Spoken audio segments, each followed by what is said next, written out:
निर्माण दल के एक विस्फोटक कार्य में हजारों सालों से कैद प्राचीन विशालकाय जानवर को जगा दिया। यह रहस्यमयी विशालकाय जानवर तेजी से शहर की ओर बढ़ रहा है। जहाँ से गुजरता है वहाँ तबाही मचाता है। क्या वाकई में दंतकथाओं वाला सभ्यता मौजूद है? अमी को अपने पिता की बात याद आई। वो और उसके पिता उस जगह पहुँचे जहाँ पहली बार दिखा था। जमीन पर विशालकाय पैरों के निशान देखकर बूढ़ा आदमी पूरी तरह यकीन के साथ बोला, यही वो पौराणिक है। लेकिन पिता ने को नहीं देखा। और भी अजीब बात यह थी, बूढ़े को स्पष्ट याद था कि यहाँ पहले कोई पहाड़ नहीं था। फिर अचानक ये पहाड़ी कैसे बन गई? जब सभी लोग वहाँ से निकलने की तैयारी कर रहे थे, अमी ने अचानक एक अजीब स्क्रीन देखी। इससे पहले कि कोई कुछ समझ पाता, अचानक जमीन से उठ खड़ा हुआ हेलीकॉप्टर उसके सामने खिलौने की तरह लग रहा था। कमांड सेंटर भी दंग रह गया।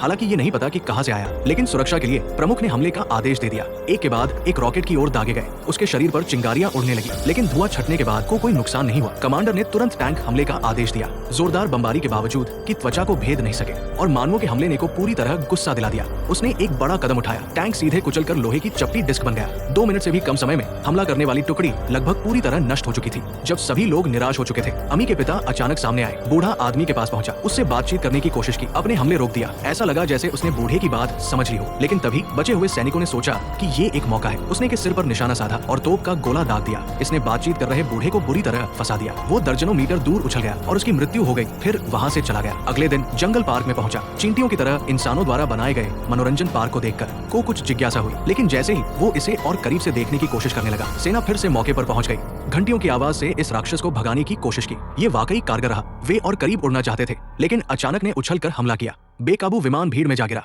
और एक बच्चे की ओर गिरने लगा। लेकिन तभी अचानक हरकत में आया और उसने विमान को पकड़ लिया। फिर वो शहर की ओर मुड़ गया। प्रधानमंत्री ने तुरंत नागरिकों को निकालने का आदेश दिया। नागरिकों की सुरक्षा के लिए प्रमुख ने परमाणु हथियार दागने का फैसला किया।